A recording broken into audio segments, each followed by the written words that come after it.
Here it comes. It's Benders Postgame, and it's presented by InsideTheRink.com. Go there for Bruins content, Benders merch. Click the thumbs up, subscribe, turn on the notifications so you know when we're going live, which is like every day for the next month and a half. Bruins win it tonight 4-2 and inching ever closer to some playoff hockey. Joonas Korpisalo, 35 saves. Terrific tonight in place of Jeremy Swayman, who needs to be acclimated a little bit more before he gets back in there. Hasn't played hockey in 12 days, needs a few more days until he can get in there. But the Bruins started a little slow, looked a little rusty, but were able to kind of hang in there. Columbus was fucking hot as a firecracker. 11 out of 12.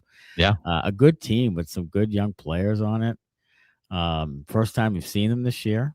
But the Bruins get the win at home, 22-8-1 at home. And it's a 4-pointer. This is a 4-pointer. This is, Columbus was 4 points behind you. Now they're 6 points behind you. I mean, this is a huge win for the Bruins. Yeah, that was a big W. Real big W. Columbus is hot. You won your 10th straight at home now. Korpisalo is huge. Yeah. I think if Swayman plays, they probably lose. Maybe. Nothing against Sway, but, in his one game that he's played in the last, 2 weeks, he didn't really set the world on fire in that one. No. Giving up a goal from center ice to, who was it? France? It was like, Roulette. I mean, I don't even. Belarus. I don't know. Who knows? I don't know I mean, Korpisalo kind of stole this one for the Bruins. I think they weren't particularly sharp. I think in the first period, especially, I think they were fast asleep. He was the only one really playing. Mm-hmm. Columbus had a bunch of chances early on, and the Bruins kind of survived that one early, and then got kind of a fluke goal from Arvidsson. Yeah. And then they kind of found themselves after that for a bit. But then, in the third, Columbus has a late push, and the Bruins really, really looked like they were going to give up that tying goal. They did. It really looked like Columbus was going to get one. And if it wasn't for Korpisalo, I think they would have. And I think they probably would have lost. Yeah, they were bunkering. They were in front of, and they were just hoping that pucks would hit bodies. And Korpisalo made quite a few saves. The way Judd was talking, though, he made every save in the last 2 minutes, because it seems like every time they shot the puck, Judd said Korpisalo got the save. I don't even know if pucks were going wide, pucks were going high, the pucks were hitting legs. But I mean, one of them, the slot chance late, Pastrnak had a block. Yeah, he did. And that was a huge play by him. Mm-hmm.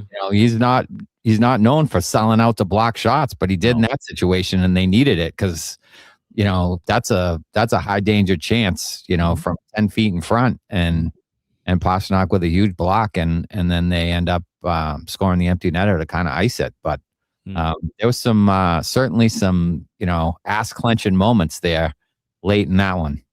That first early goal, which has happened a million times. Yeah, Marchenko comes down on the breakaway, and it looked like he was at fucking JV practice.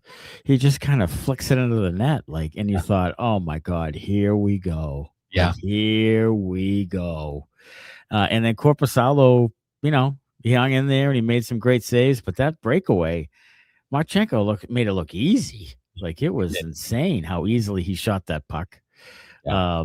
But you're right. The Bruins get a sort of a fortuitous bounce. They got a few of them. Like that Kuraly goal goes from Jeannot's fucking shin to Kuraly in stride. Right after they called a horrific penalty on Columbus. Yes, they did. On the slash. On Mason Marchand.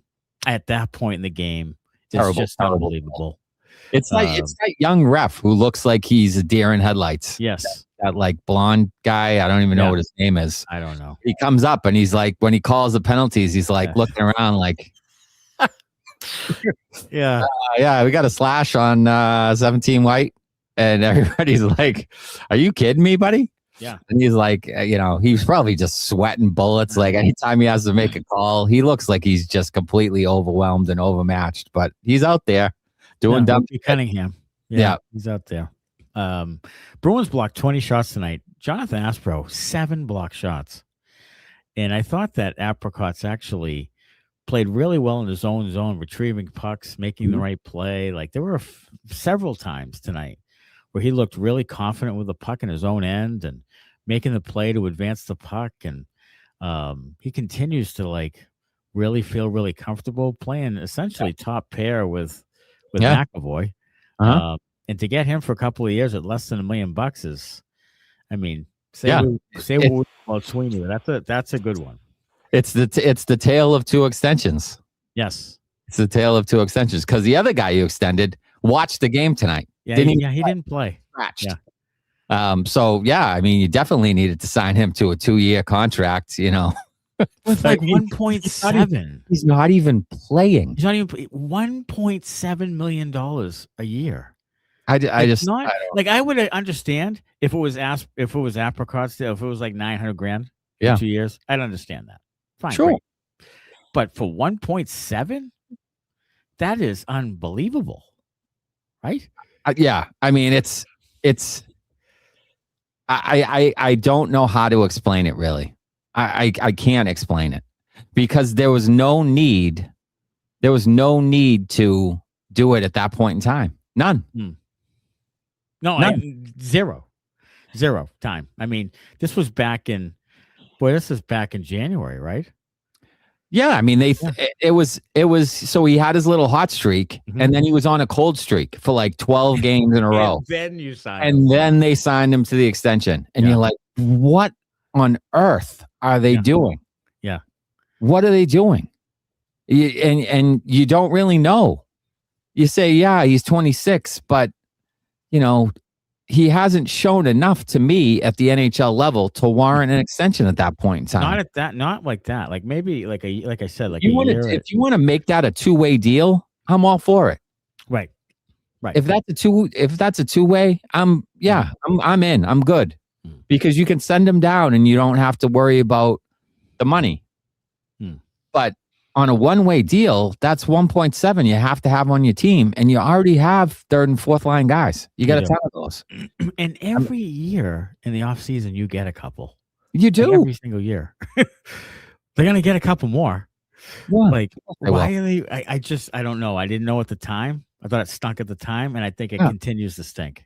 It's like the fucking, it's like a dumpster that just keeps smelling more as we go forward. It smelled then and now it reeks. Now it's 95 in the shade and it fucking reeks. Yeah. I don't love it. But we're too negative. You know, we're absolutely. I put a Swayman thing out there. Like Swayman should be playing. He has a splint on his finger or something that was seen when they were giving out the medals. I don't know if that's the reason. Sturm says he needs to get acclimated from coming back. Zach Werenski looked pretty acclimated tonight when he played. Charlie McAvoy looked pretty acclimated tonight when he played. Swayman hasn't played in 12 days. Like he hasn't played since he gave up, you know, a red line goal to fucking South Africa or whatever. Like this is like ridiculous. I mean that part I don't get. Like I feel like as usually happens, the Bruins, you know, PR machine, you know, says kind of the wrong thing. Like they don't handle it, you know, the way they should. You know, whether it's the Bruins PR or it's Marco Sturm saying the wrong thing, like acclimated wasn't the right thing to say because you had plenty of guys that played yesterday, even on other teams, played today across the league. You know, is he hungover? Maybe but they were back in the country on what, Tuesday? Yeah, he was at practice yesterday leading the stretch. So, I mean, let's not pretend that he's, you know, and it's not like he's tired. No. You know, people are saying, oh, jet lag. Well, I mean, what about the other guys? Like, I don't understand. I like all the excuses. I don't buy it. I don't believe it. I don't get it. I don't buy it. Plenty of other guys have played. Korpisalo was at the Olympics too. Is he? Yeah, he was. Yeah, he was there. I mean, they played till the bronze. They played till the day before. Like he was there until the day before. So and he didn't play in the games either. So he can play, but Swayman can't play. They were both at the fucking Olympics. Both goalies were there and didn't play. Right. I mean, what? Corpy's ready to go. Yeah, I mean, he's finished, so he's fine. Like I don't really understand the whole. If he's hurt, say he's hurt. So that people don't start this, like people like assholes like us don't just draw up these narratives. Like, could you just say he's hurt? Yeah. Say he got dinged up a little bit. Yeah, he needs a few days. Okay. I mean, it all goes back to the same thing. Like everybody tries to, no one wants to tell the truth. They, we're not rebuilding, we're retooling or revamping, or, we're going to compete for a playoff. Well, no, you're not. Like, it's just like, be honest with the fan base, especially around here. Like, just be honest and say, he's a little banged up. He needs an extra day. That's it. That's all you have to say, and it would be fine. Say. What do you got, Connor? Sway Dog, before I say this, make sure you put the check in the mail. But the Dallas Stars didn't play Jake Ottinger yesterday either, and they went with Casey DeSmith. And I feel like that's the same exact scenario. They basically both didn't play after one game apiece in the prelims. Okay. Did Winnipeg play? Is Winnipeg playing? I'll have to check. I don't think check on that one. Winnipeg is playing. Maybe they're playing tonight. Winnipeg played yesterday. Yeah. Who was the goalie? He didn't probably. He was not in the lineup. Hellebuck was not in the lineup at all. Okay. I just, look, in my Travel's opinion, probably a little rough from DC to Winnipeg. In my opinion, more than DC to Boston for sure. This is luckily Korpisalo stepped up, but this is a fucking huge game. Like, and this is not just any old game. Like, I know there's 25 games left. He can't play them all. I get it. But for God's sakes, this is a 4-pointer. This is a team that's right behind you. You have coming into tonight, you have 3 games at hand with the Capitals. You get these 2 points here. It's a huge step toward securing a second wild card at the very least. Like, it's a huge step. And you have a murderous schedule coming up, but you have teams that you can fit Korpisalo into. This game here is the game you pay $825 for. Like, if you didn't if you want the money, you gotta fucking do the job. That's it. Like, that's it. I don't care. I mean, people on Twitter are saying, well, you guys care too much, and you can't have jet lag, you can't have the coach give you a day off. And no, he's making $825. He fucking held out. He was part of the reason the fucking season got screwed up last year. It's his turn to play. It's a huge game. He needs to play. Unless he's hurt, legitimately hurt, then tell us he's legitimately hurt. Yeah. I'm with you. That's it. That's it. I feel like he should have been in there. It was a big game, and Korpisalo was huge, and they needed him to be. He was. And you know what? I would call every fucking team in the league the next 6 days about Joonas Korpisalo. I would say, hey, did you see what just happened? Yeah. Absolutely. The DiPietro goes in, gets a couple of saves. Someone was mentioning how small he looked in that. He kind of did look a little smallish. Well, Corpy's a giant, so Corpy is a giant, and DiPietro's like a 6'3". He's a tall, thin type goaltender. I'll drink of water. Yeah, I mean, I don't know. Korpi came up huge, and we've bashed him, and many people have bashed him, and he hasn't been good at times at all. But tonight was a game that he needed to step up against his former team, and he did it, and they won, and he was a big part of it. He was probably the biggest part of it. Another guy who was the biggest part of it was Sean Kuraly, who scored against his former team. Ohio native, played at Miami, Ohio, played for the Blue Jackets, and gets a big goal and a really nice shot. Now, as it was said in the comments here, right before he scored, I'm like, God, he looks slower than shit. And then the puck bounces to him, and he rips one home. And I'm like, Jesus Christ. It was a blast. Curls. It was a great shot. It was a really great shot. By the way, DiPietro listed at 6 feet. So he's not only 6 feet. Yeah. So he is small. He is a little. Maybe guy. that's why he doesn't get the he's Jonathan Quick size. It's 100% why. I looked that up too. Korpisalo is also listed at 6'4". Yep. Korpisalo is fucking big. Korpisalo is a big dude. DiPietro is little dude as far as NHL goalies. Yeah, that is. What was Tim Thomas? Wasn't he 6 foot? No, he was 5'11", I believe. Yeah, he was small. So was Yeah. quick. Yeah. Those are the only two I can think of that were that small. And that's probably why he hasn't gotten a chance. Yeah. That's probably why they don't believe in him. Tim Thomas was 5'11". 5'11", yeah. There you go. Dang. Yeah, Korpi's big. Yeah. Yeah, I thought, Charlie McAvoy played tonight. Look, they won. They were fucking on a fucking heater, alcohol and every other fucking thing. Go to the White House and then come home to play. And like you said, like Austin Matthews played last night. I mean, say we will about Matthews, you got right back in the lineup. Yeah. There's some talk about Matthews and he's on that shorter deal, and so I kind of throw it out there like, hey, he could play for the Bruins if he wants. Sure. Because look, he's fucking Austin Matthews. Like, people love to rip the guy. Yeah. And I think that some of the ripping that the Bruins fans do is because, one, the Bruins always seem to beat the Maple Leafs when it matters. Mm-hmm. And two, they listen to all the Toronto people rip the guy and all this other stuff. The guy almost scored 70 goals once. He is one of the top 5 players in the league for the last fucking 6 or 8 years. Yeah. Like, you mean to tell me you wouldn't want him over Elias Lindholm at center or Pavel Zacha? You gotta be shitting me. Yeah, what is wrong with you? I think we need to caveat the Bruins fans talking shit about Austin Matthews with saying it's primarily because he's a Toronto Maple Leaf. And if he was a Boston Bruin, it would be completely different. I would think. I mean, you would really like Austin Matthews. And here's the other thing, as evidenced in the Olympics, he's a pretty good defensive center too. So he's a guy who can put up 100 points, and he's a pretty good defensive center. I'll take Austin Matthews. I would take Austin Matthews. Yeah, he had 78 points last year in what was considered a down year. Down year. That's a down year. That would be a year that Pavel Zacha's never had. Yeah, 33 goals, 45 assists in 67 games, 78 points, plus 11. In a down year. Terrible. In a down year. Yeah. That guy's terrible. Awful. What has he done in the postseason? Can you just look up the postseason?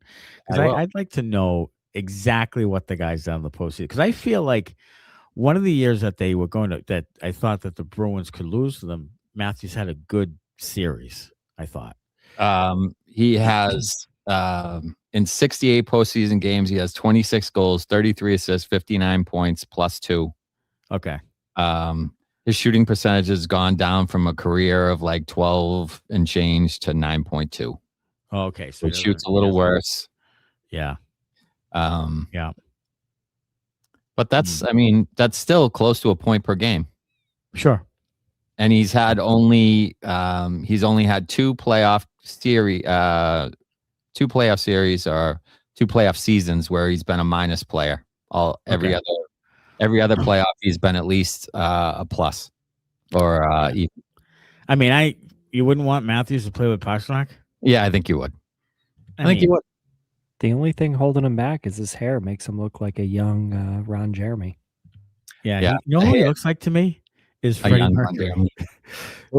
He looks a little Freddie Mercury-ish. If his teeth were a little more bucked forward, like I think he looks like Freddie Mercury with more hair.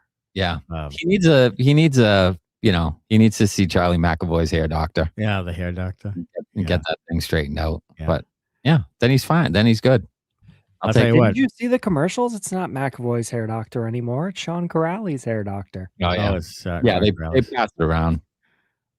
Went from who was it? It was Wes Welker's guy at first, and then it was they move it around. But Sean Kuraly has to use that Grecian formula, isn't he? That stuff that Pete Rose used to because he has a salt and pepper. He's got to use that just for men. Just for men. Beard coloring. Yeah. Yeah. But hey, big win for the Bruins and inching ever so closer. March 1st is what, Sunday? Yeah. We're inching ever so closer to March 17th when I have to put the green on.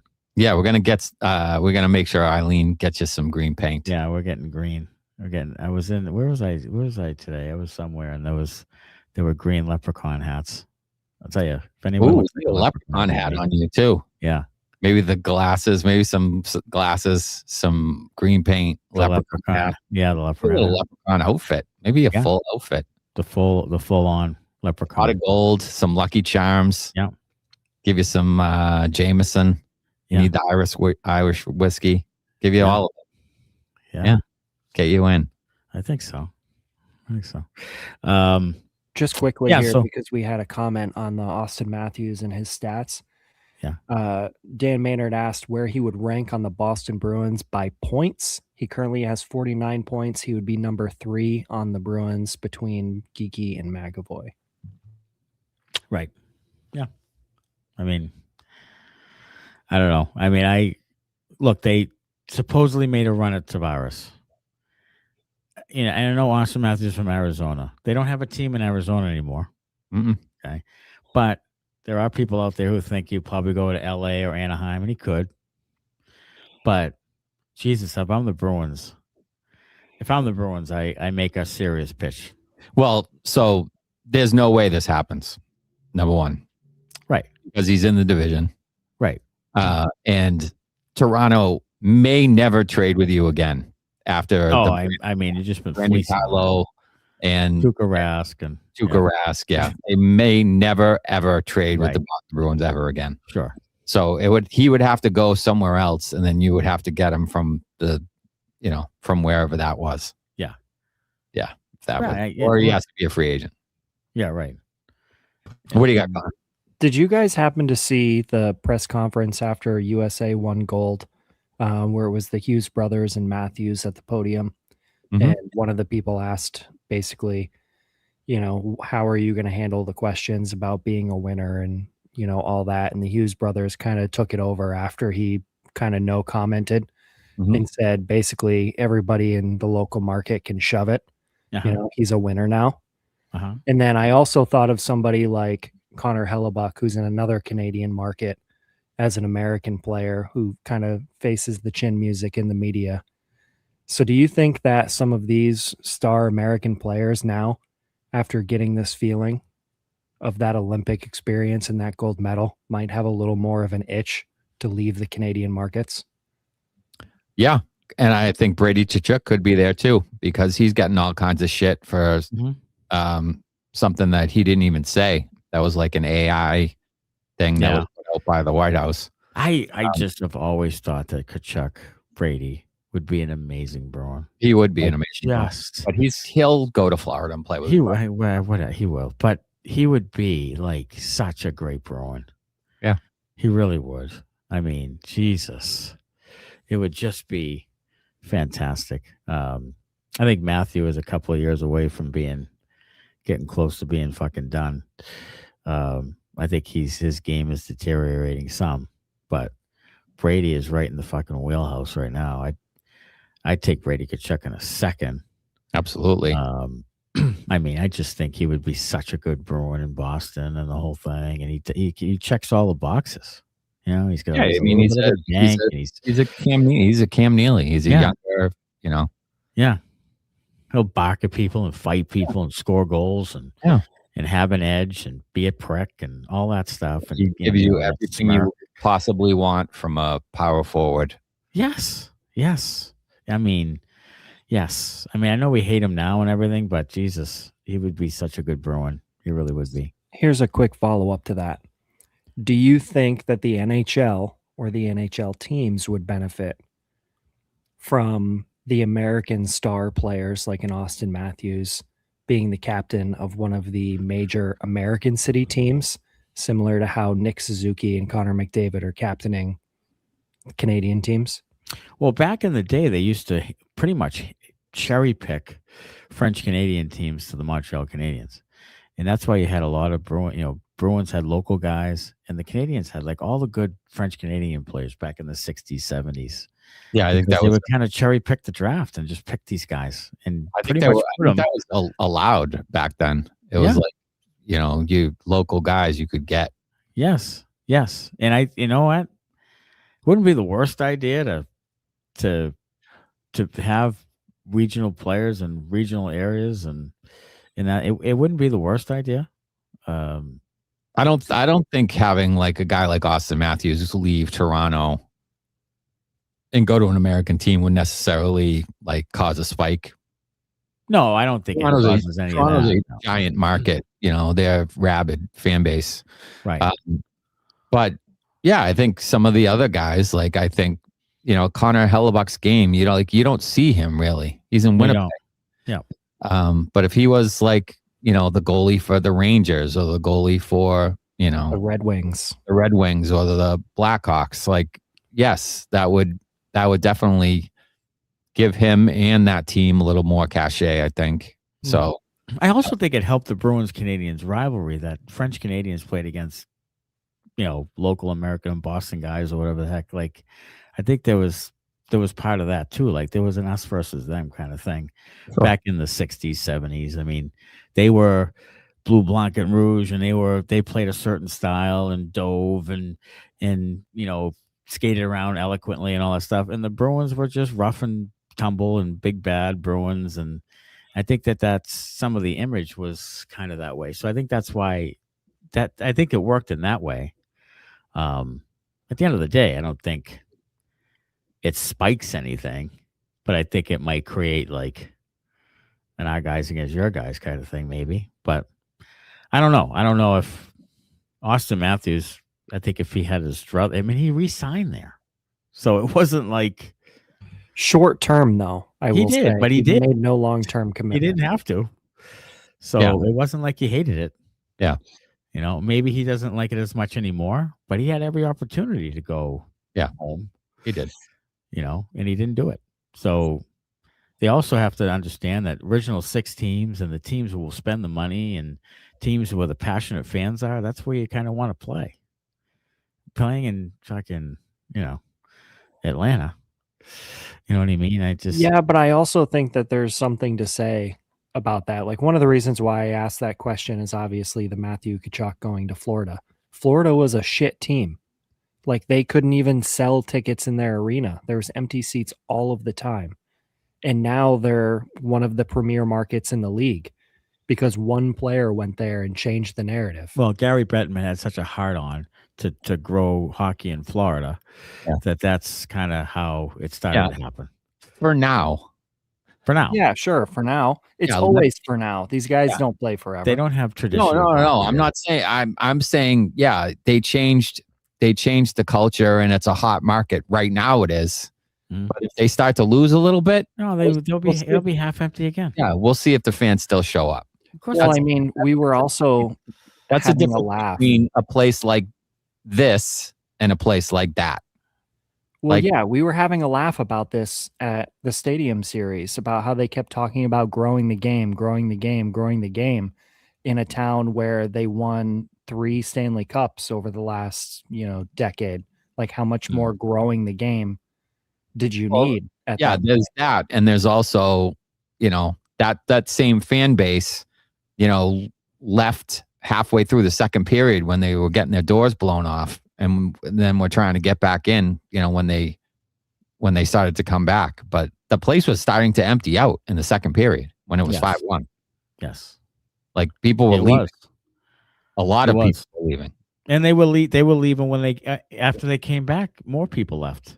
Yeah.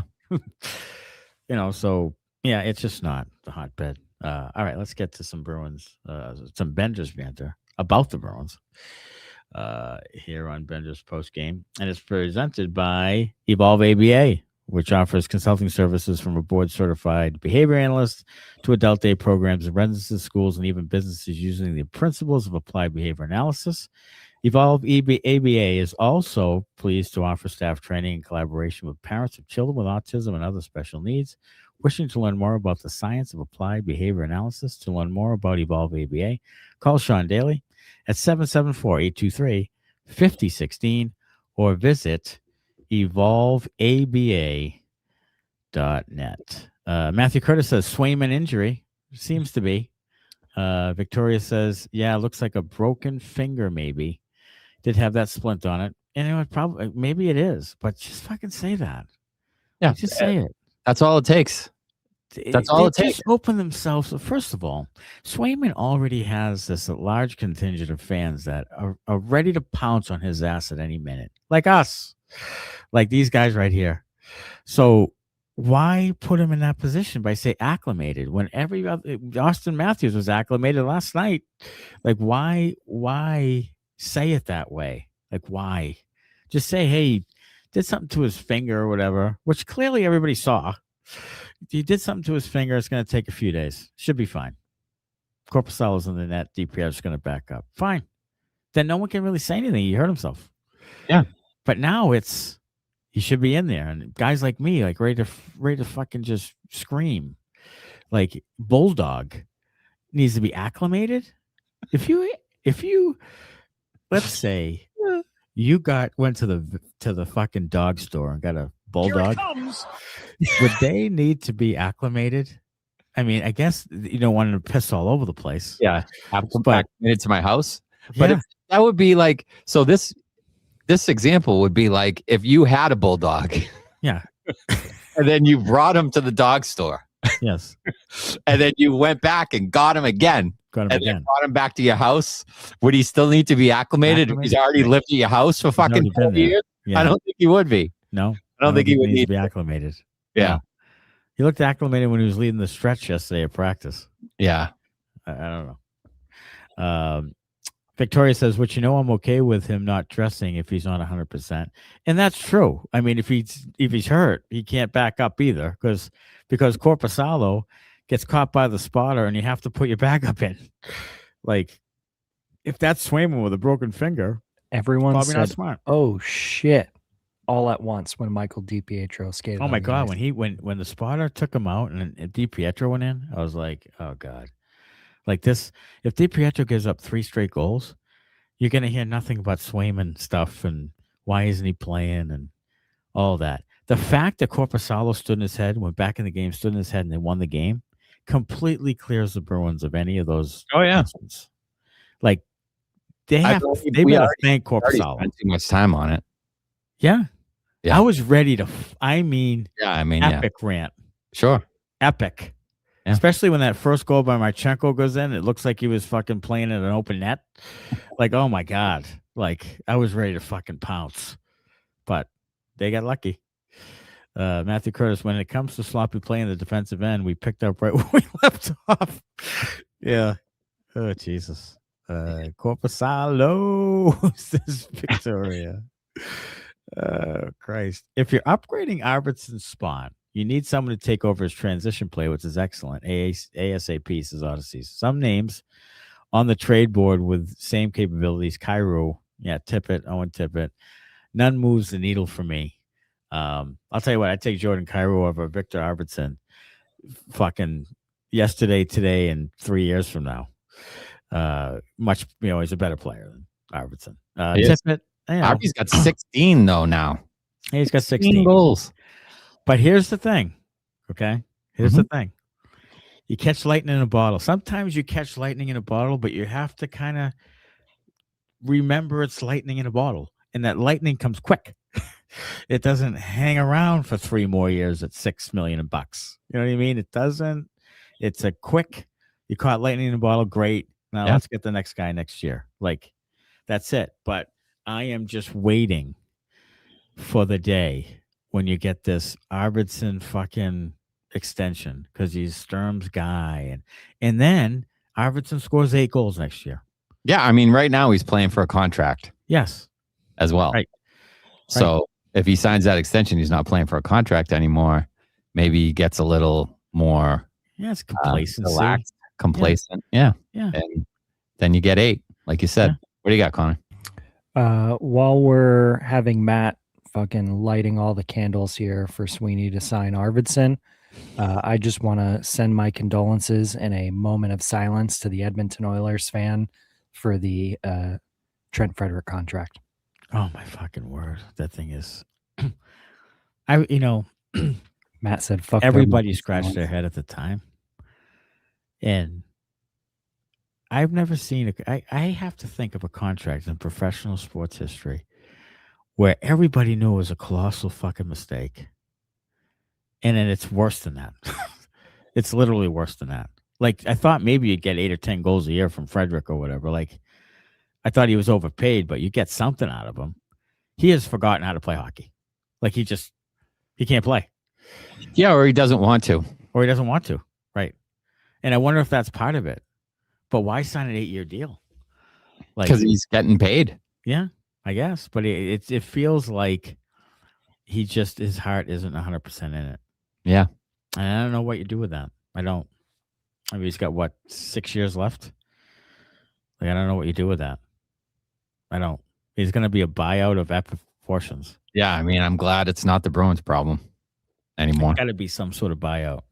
I mean, as soon as the cap gets high enough where the buyout doesn't hurt you as much, I'd buy the fucking thing out.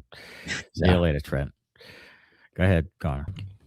Garnet Hathaway only has one less point than Trent Frederick and is a +7 better than Mr. Trent Frederick. Wow. And Garnet Hathaway didn't score for like 35 games. He had no points. That is correct. Yeah.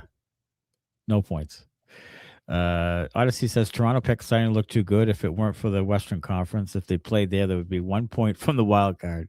Thank God for the Western Conference, because that might be your saving grace. You might end up with like the 8th pick in the draft because the Western Conference bottom tier is so bad. Yeah. I mean, if they weren't, Toronto could plummet to like top 5 and you're screwed. Mm-hmm.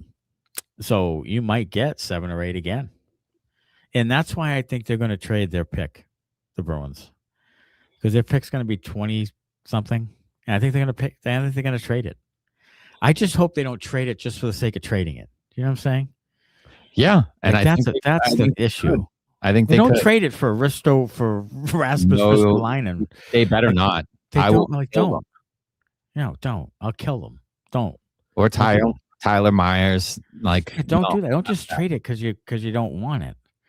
Like, still make that pick if you don't get something for it, because that prospect could be more valuable than the pick now. Yeah, you know what I mean. If you draft a guy at 22, and 22 pick might not be too attractive right now, but the guy gets drafted and then starts killing it in Hockey East or whatever, then that becomes a more valuable asset. Yes, you know what I mean. I'd rather try that thing, sure, than just give it away. Like, I don't want that. I'm really interested to see what they're going to do. I think, and Ty Anderson wrote about it today, and we've talked about it before, I think they're going to do something off the grid. I think they're going to just do something that no one's been rumored about or anything. That's usually what they do. And that's usually what they do. And I think they throw things out there to redirect people, and then they end up getting this guy that they had their sights on. Brock Besser. I think that's what they do. You think it's Besser? Maybe. You think they get Besser and insider adjacent? Besser and Willander? No. Besser and somebody? Besser and Myers? You think they take Myers to lessen the Besser thing? Maybe. The Brust Myers thing was interesting. I don't hate Tyler Myers, but he's 36 and he's a kind of a big lumbering guy, isn't he? Yeah. So I'm fine with that as long as you don't have to give up a ton. Yeah. Is he a good PK guy? I mean, I think he's probably better than Peeke is. Yeah. What do you got, Connor? I'm starting to slowly get convinced that Sweens is going to get stuck with his Schmenza in his hands. All the trade talk that I hear about the good players, the decent players, all these teams want good prospects in return. We have agreed and established that the Boston Bruins don't have great prospects. We can assume that other teams agree with that assessment, and they're not going to make trades with Bruins on those. It does not seem like many teams are after first-round picks for their top talent. It's the second-tier talent that they're looking for first-round picks for. So I don't see the Bruins being able to pony up and get a player that makes significant difference in their lineup. No, I don't think so. Which is why I think you see Sweeney come out and give you that lip service today about being cautious, AKA, I'm not going to be able to do a fucking thing. Yeah. Well, because he's big, like you said, Connor, he's been cautious all but one time. Yeah. I mean, I don't think they want to. He's always been cautious. He's always been a fence rider. He's not a swing for the fences guy. No. He never really has been. So they will be cautious. They will be marginal move on the periphery. It won't be anything impactful. It never is. So, I mean, that's what you should expect. You should expect, They'll end up with Ryan Donato and Tyler Myers. You should expect a fifth or sixth defenseman and a fringe forward. You're gonna get a penalty killing defenseman and a forward that can be versatile forward. So like Ryan Donato and Tyler Myers is gonna that kind of equivalent thing.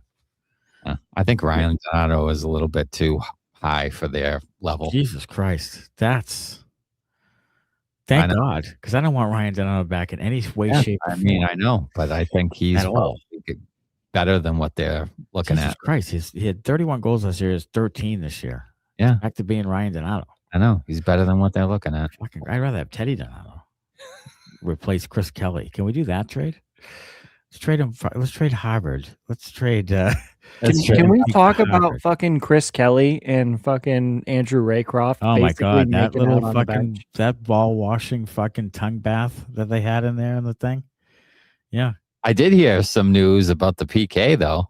You did? They're gonna do a hybrid of the insider Peeke. adjacent. They're not going to do a diamond anymore. Okay. Just diamond. So they're not going to give up the fucking 2-on-1s directly next to the goaltender anymore. That's sweet. They're going to do a hybrid of a diamond and a box. I don't know what that is. Like a fucking hexagon. I don't know what they're doing. I don't know what that is. I don't have enough guys. Yep. There's only 4 guys. You can't have more than 4 sides. Yeah.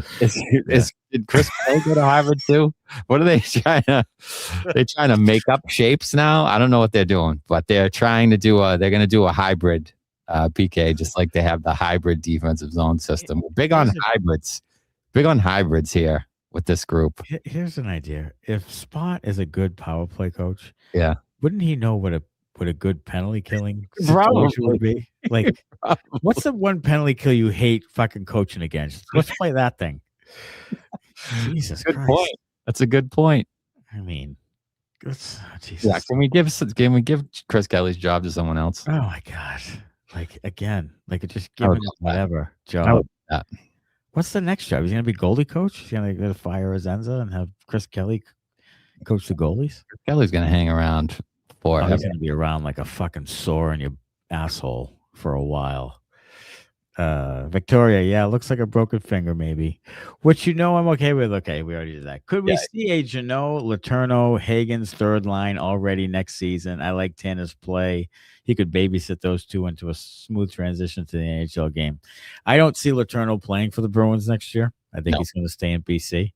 And I'm really concerned that Hagen's going to start the year in Providence. Yeah, I like the way Hagen has been playing lately. I like the way Letourneau has been playing lately too. So I could see them giving Hagen's a shot if he comes up at the end of the season, depending on when BC's season ends. Mm-hmm. But I think he will spend some time in Providence. Here's a situation that could happen. They start the year with Poitras in the lineup. And if it's really not working out, then like biding time for someone like Hagen's to play next year, because they get rid of Middlestat, and Poitras takes that spot and plays a little bit in the beginning of the year until Hagen's might be ready to go, and then see if they can ship Poitras or something. Yeah, that's plausible. Poitras could get traded at this deadline too. He could. I mean, to me, I think Poitras is probably the one. Poitras and Lohrei are probably the 2 player assets that you're willing to trade that are good enough to get something for. Well, what that is, I don't know.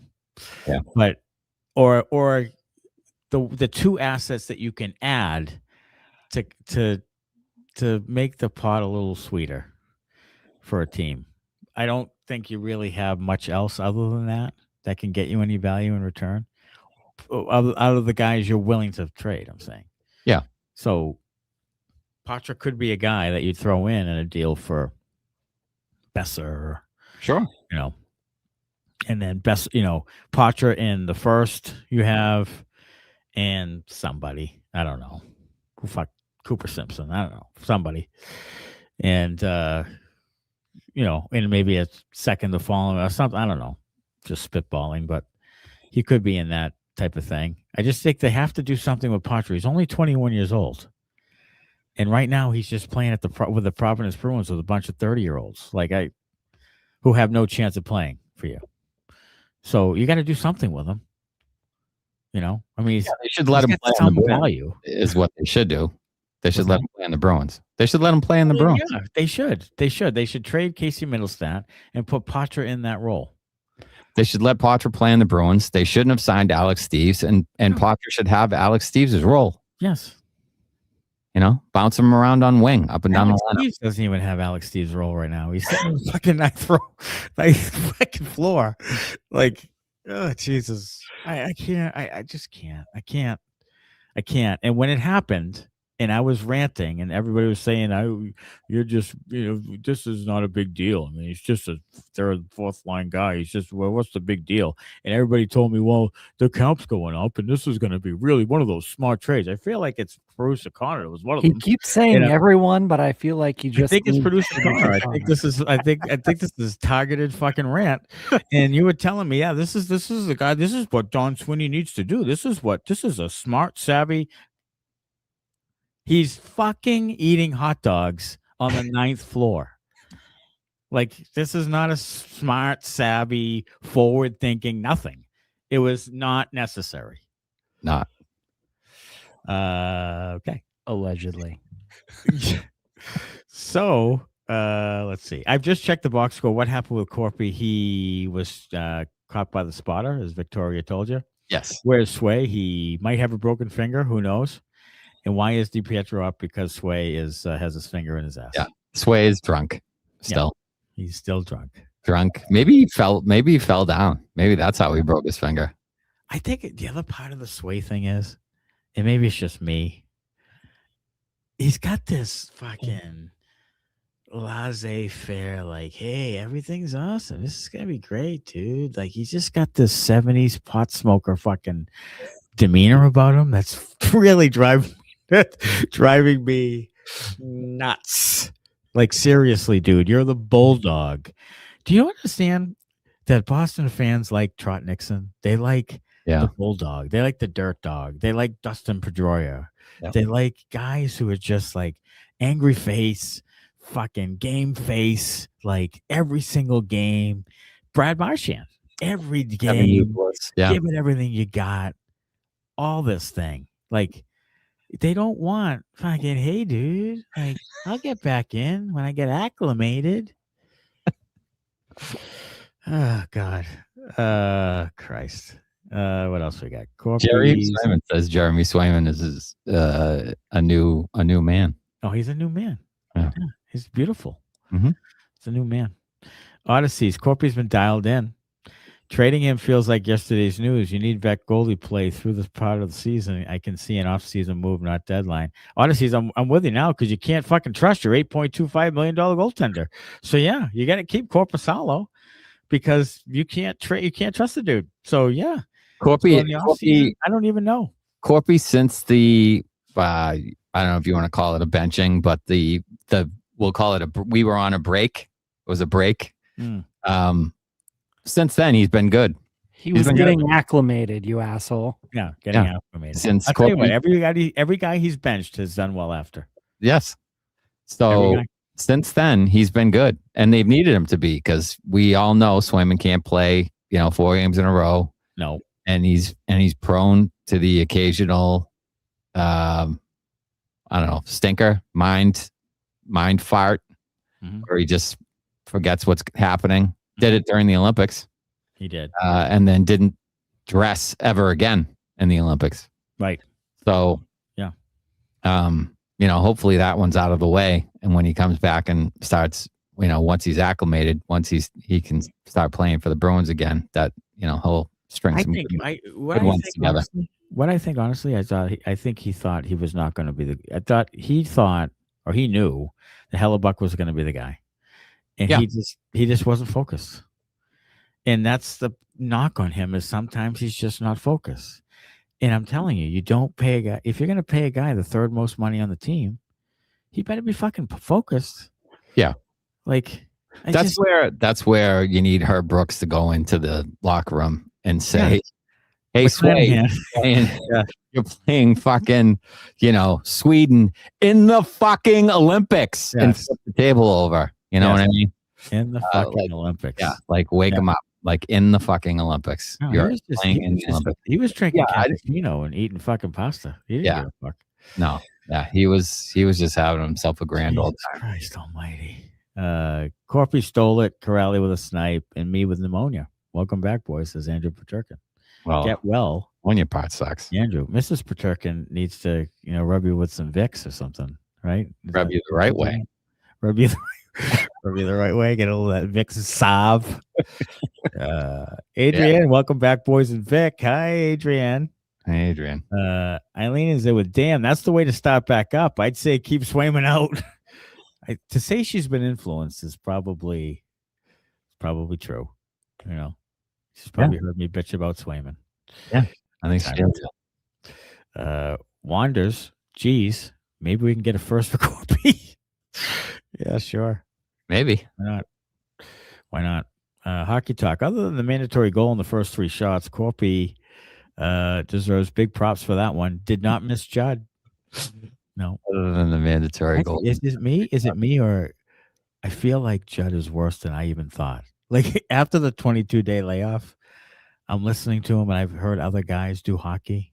Yeah. Now I hear him and I'm like, geez, this guy isn't very good. Here's one of my big problems with Judd, and I don't think it's something that's going to ever go away. I don't like the sound of his voice.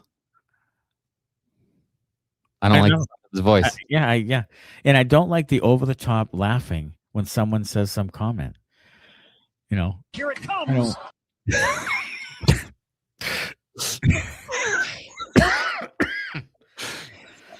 So that's a huge problem for me. I've listened to I watch every single Bruins game, and he talks nonstop through most of them, and I don't like the sound of his voice. So that's kind of a problem. Yeah, he does. He talks too much, and he goes on these. We talk about Jack Edwards soliloquies. Even at least those were crazy, and you didn't know what he was fucking talking about, and it was kind of entertaining. It was entertaining. Like Jed will go on this thing about he'll just go down the stat sheet, like the media sheet. I get the media sheet in the email, Jed. I don't need to hear what fucking junior A team he was on or what fucking what's his best salad dressing. I don't give a shit.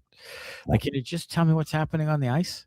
I thought Kenny Albert was really good during the Olympics. I thought he did a great job, and I'm not a huge Kenny Albert guy. Me either. I'm not a big stiff announcer guy. Like, I'm with you. Announcer, like, do it by the book, like, talk, articulate every word. I'm not a big radio guy, radio voice guy. I'm not that guy. I like a little more authentic type of guy. Agreed. Like, that's why I like Joe. Like, I kind of like Joe Buck because he'll throw some. I like Sean McDonough because he'll make some funny comments and he'll be a real guy. You know what I mean? I like that thing. Same. Blue Balls wore his Bruins Benders shirt to the gym today just for Connor. Thank you, Blue Balls. Things you never say. Thank you, Blue Balls, for being here. Yeah, you don't hear that. Those words put together in a sentence. Present in my life. Yes. Hugh Fraser, how did we go from Jack and Dave Gosher to Judd and Ryan? Dave Gosher's the guy. Like, Dave Gosher's the guy. Yeah. They should have hung on to. That's the one you fucked up. That's the one that got away. That's the Don Orsillo of the Bruins. Yeah. That's the one they fucked up. I was just going to say that. D.O., they fucked D.O. up too. Yep. They let that thing slip because that was a guy with personality. Yes. And he was here. He was great here. And they just were like, oh, we need a corporate guy. We need a professional guy. No, you don't. No, you don't. They don't. You need to want to pay the guy anymore. They want to listen to. Yeah. Nobody wants to listen to Dave O'Brien. Nobody wants to listen to him. They didn't want Orsillo to get too big because that provides leverage for Don Orsillo. Yeah, then they would have had to pay him, and they don't want to pay anyone. 100%, exactly. Go ahead, Connor. For Gosher, they let him go right after he made all of those calls for the Boston Bruins during their most important years and when they won the cup. And the voice that all Bruins fans that watched in that era. Yep. And now you listen to Vegas Golden Knights games and you hear him and it almost sends like chills down your spine when you hear him call a game. It's just not right. Nope. Yeah. Criminal. David Bassett, what type of bulldog is Swayman? Chihuahua. Is it like a? Is there a like Chihuahua mix? It's Is there a mix. Chihuahua. He's one of those bulldogs that you can like throw in your purse, carry around. Yeah, like the women's one of those Chihuahua peeking out. Yeah. Yeah. I don't know. One of those little pocketbook dogs. Odyssey sent us $4 million for a late beer or two. As for a game of the quarterfinals, Holy shit! What is that? It's like $2 million. $2,697,000. Jersey, Switzerland, Sweden. Sweden. So that 269. What's that? $1.78. What is that? 269,000 kronas. Yeah. Yes. I love it. Marijuana is probably out of his budget though. Marijuana costs more than 269 Swedish fish. Whatever what's the currency there? Krona. Yeah. Thank you, Odyssey. Yeah, obviously. Thank you. Love you, buddy. Appreciate you, buddy. Oh, you're an OG. He is an OG for sure. OG. As a Canadian Bruins fan, I gotta say the worst part of the U.S. winning the gold medal is having to hear all of Sway's cringy quotes about it. Yes. It's Sway cringy quotes aren't just related to the Olympics. It's every time he opens his mouth. Every time he opens his mouth. That's part of the reason that I just want him to be quiet. He's always this kind of like cheeky fucking shut the fuck up, dude. Like honestly. Stop talking. Stop talking. Please. Stop it. I'm not talking. Hockey talk. You're not talking. Hockey talk. People think Arvidsson will fetch a first, but he didn't garner a first from LA after 3 consecutive 30-goal seasons. I would keep him for playoff depth and see if they can work out a cheap extension. Yeah, I'm with you. I mean, I don't hockey talk. I have no idea who says that. Arvidsson, you traded a fourth for him. Mm-hmm. Like that's what he's probably going to get in return. Maybe a third, but fourth. Do you keep him? Look, I'm okay with keeping him and letting him walk. Totally okay with it because do the Bruins need another 4th round pick? They have like 3 of them already. Like they don't need another 4th round pick. So if that's all he's going to get you, keep him. Maybe he rides a hot hand and you win a round with him, and then you let him walk. Like sure, you don't, or you pay him $3 million next year for 1 year. Like I'd even be talked into that, but I'm not giving him multi-years. I'm not giving him more money than he needs. If they gave Alex Steves 2 years at 1.7 per, what the fuck are they giving Arvidsson? I mean, what are they giving him? 3 years at 4.5? No. He's making 4 right now, isn't he? He's making 4 right now. Yeah, they would give him a raise. Everybody gets a raise. 3 times 5. I'll lose my mind. I will go on this podcast and lose my ever-loving mind. I will. I hope it happens in the trade deadline show. Like right in the middle of it. Epic. Viral. I'm telling you. Can't wait. How ass-hurt is Swayman watching Trump pump Hellebuck's tires and giving him a medal? You know, Swayman was thinking that should have been him. Swayman thinks a lot should be him. But right now he hasn't been the goalie you paid for. I mean, he gave up a goal from center ice. That was 8. Was that 8 years? His deal? Swayman? Yeah. 8 times 8.25. Yeah, I think. So you got 6 more years on that. Cinderbleh. Do they have to send DiPietro back to Providence by a certain time if Sway isn't injured? Excellent question. They can carry 3 goalies. I thought it was right now. Isn't it right now, Connor? Correct me if I'm wrong. Isn't right now, or is it after the deadline that you can go to 23 or something, or unlimited, or there's a roster thing with that? Technically, you can have 23 on the roster right now. Right. I believe what you're referencing is after the trade deadline, there is a certain number of call-ups that you can have freely. Okay. And then it's strictly limited to emergency call-ups. Okay. So if you run out towards the end of the year, you could be playing shorthanded in important games. Okay. So 23 is the max now. So they could carry a 3rd goalie. I think you still have to be cap compliant, though. Yeah.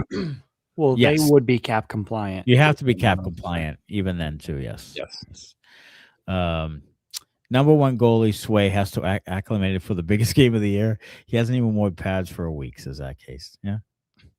Sure. David said, I questioned Swayman not playing on Reddit today and was accused of being a Swayman hater.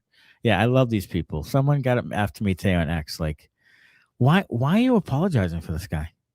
Like, what has this guy done? He had one good playoff series. He wasn't even a full-time goalie. Like, what has he done to warrant anybody sticking up for the guy? I've been sticking up for Tuukka Rask, who was like the best goalie he ever had. And I stick up for him and I get hammered for it. Yeah. But this guy, you're going to get behind this guy? Like, that's unbelievable to me.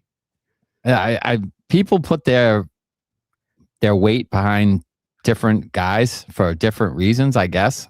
Yeah. I don't know what some of them are, though. Like, this guy hasn't warranted any of that. Nothing. He held out.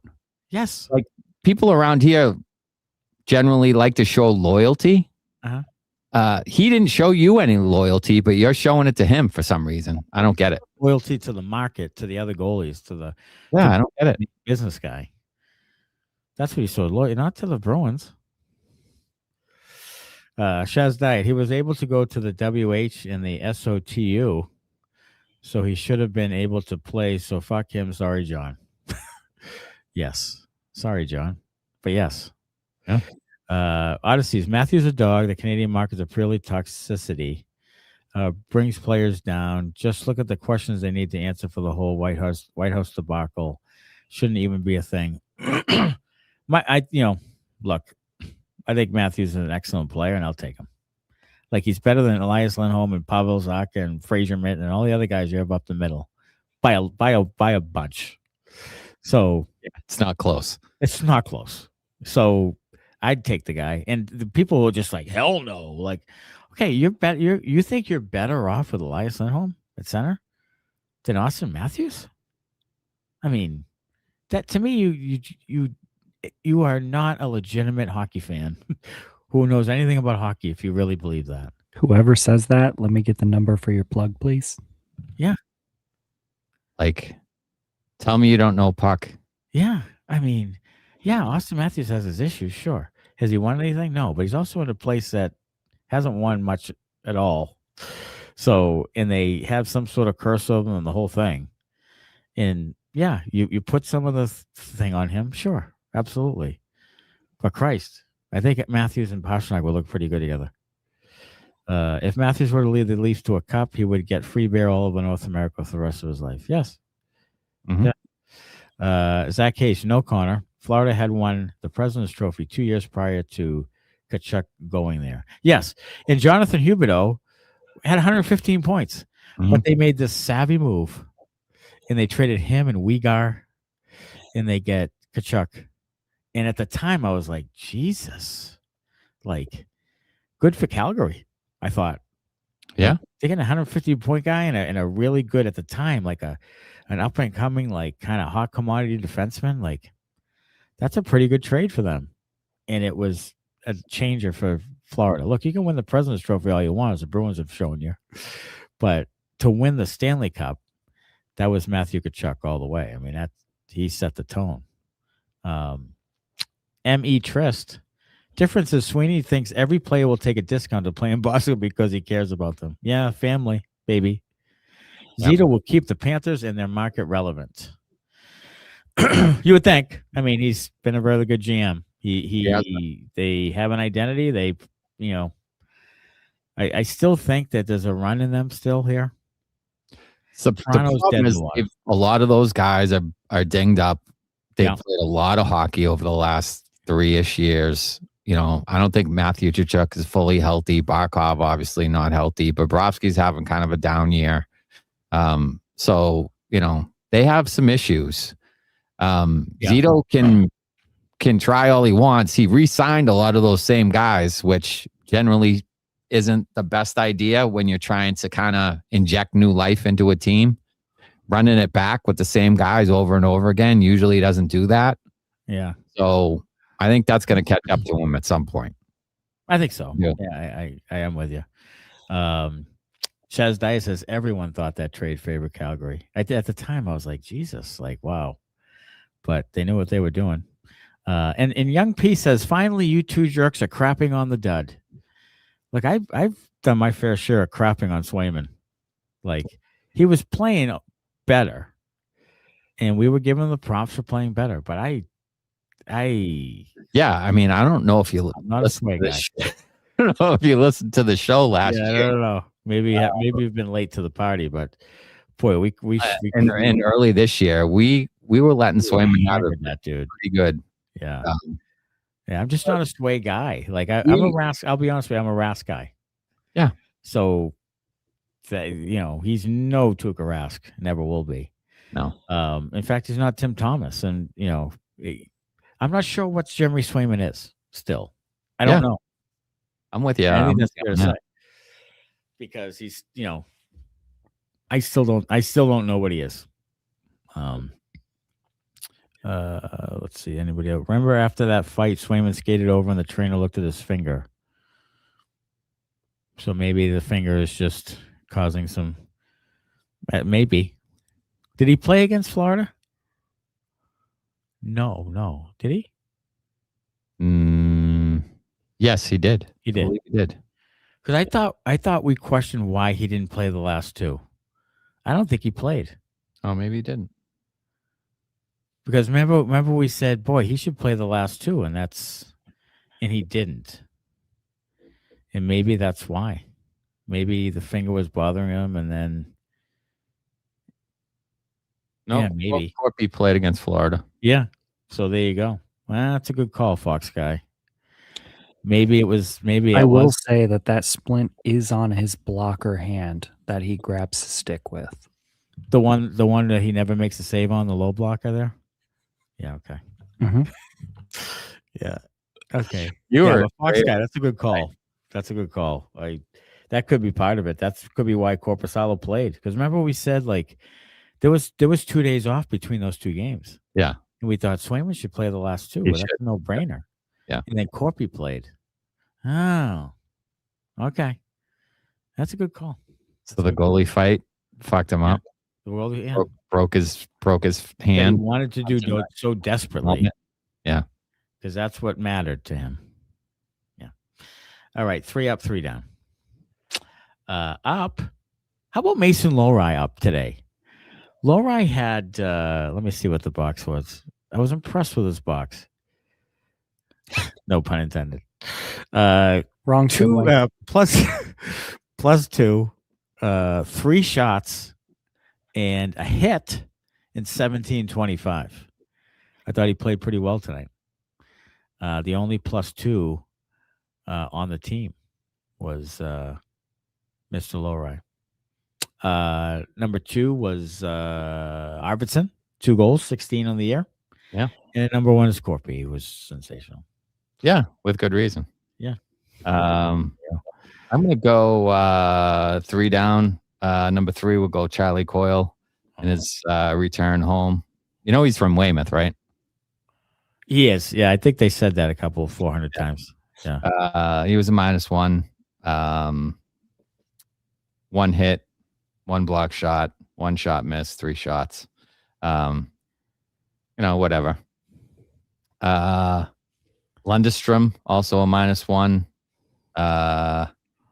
Not much there from him. Mm-hmm. And Zach Werenski, will give him number 1.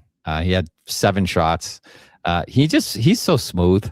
Oh, isn't he wicked smooth? I just love him. He doesn't panic ever. No, he's just, the game slows down for him. He's just so good. He is. He's so underrated. He plays in Columbus. And he had the assist on the winning goal for Team USA. So we'll give him the number 1 down. Yeah. He was -1 tonight against the Bruins. Yeah, Werenski is just good. I would take him in a second. And he played, speaking of acclimated, 28-34. 20, yeah. And he had the game-winning assist. And probably played 25 minutes of the Olympic gold medal game. Yeah. Who would you rather have, Werenski or McAvoy? Wow. Different players. Different players. Yeah. different players. So it's going to change the makeup probably of your defense. Yeah, I want to have Werenski with McAvoy or Yes, Quinn Hughes I with love that McAvoy. thing. Like Hey, that's it's top pair. yeah, pretty good. That- Pretty good. Yeah. Pretty good.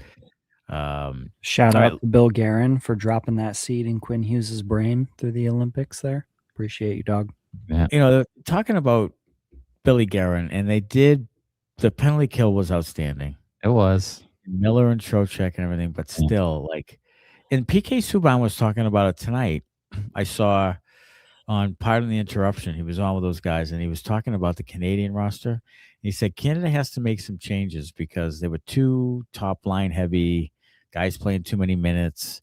They have to kind of make some changes, which probably means Schaefer, probably means Bedard, like make some changes for 4 years from now. And I think the Team USA has to as well. Like, I think they have to incorporate Caulfield and Robertson and some of the younger guys that they have and some of the speed. I think that they really had a hard time with Canada's speed. And if it wasn't for Hellebuck standing on his head, they lose that game like 7-2. Oh, easily. So they have Canada to was skating circles around them for most of Yeah. the game, and they're only going to get younger and more dynamic as we go here. So the U.S. is going to have to be able to counter that. You're not going to be able to just bang bodies and expect to keep up. Like, it worked this time, but just because of the goaltending, not because not because you couldn't get the you puck. intimidated them. Yeah, you couldn't get the puck. Like their forecheck was on you immediately because they had so much more speed than you. And you looked ridiculously slow at times with some of those line Very combinations. slow. So the U.S. has some work to do, definitely, if they want to, They do. There's Logan Cooley. There's some guys that they can incorporate. absolutely. There is. I mean, by then, Trocheck's 36. He's not playing. Miller's older. He's not playing anyway. But they have to, I think they have to determine, like, who those guys are that fill in for them. Because they have to change that up a bit. All right, look ahead. Saturday afternoon, the Philadelphia Flyers, I think it's a 3 p.m. game. It is a 3 p.m. So we'll be on here about 5:45-ish. Yeah, sure. Right at fucking dinner time. Yeah. On a Saturday. What do you got for that one? I got Flyers. Where's that, at home? Is that at home? It's on the road. Oh, it's a road. Yeah. So the Flyers win 5-2. 5-2 Flyers. Sway's back in. Okay. Flyers won in overtime today over the Rangers 3-2. Zegras scores on a Michigan against Swayman. Okay. I think this is going to be one of those like 6-5 matinees. I'm going to go Flyers 6-5 in OT. I think is Tippett still on that team? Tippett's Yeah. still there, right? I want Yeah, Tippett. he's going to score a couple. Yeah. I like Konechny to connect a couple times. I love Konechny. Yeah, I like Konechny. His game. I like his game. Yeah, so I like Flyers 6-5 in OT. Would you rather Zegras, Konechny, Sanheim, Vladar? No. No, I wouldn't. No, I wouldn't rather any of that. No. Would you rather? No. No. I'd rather not. I would rather not. Yeah, I'll pass. Oh my Pass on God. that. No, thank you. I tell you, that was yeah. I would say no. I like Konechny. I like Zegras to a point. I think he's his game is a little more complete than it was. I've always liked Konechny. Sanheim, I thought, actually played pretty well in the Olympics. He did. I thought he was pretty good. Like the times that I saw him and he was noticeable out there, I thought he was pretty good. And Danny Vladar, baby. Vladar. Hey, so that does it. Thanks for the comments tonight. Bruins win at 4-2. They are now 33-20-5 on the year. 71 points. Here it comes. Here it comes, baby. Could be a lot could be coming down Was the that road. playoffs? You kidding me? Playoffs? We got to get that clip. Yeah. Playoffs? Could be. Big one coming up Saturday. We'll have it for you right around dinner time. Hopefully you can join us. Until then, as always, good luck. Thanks a lot. Bye-bye.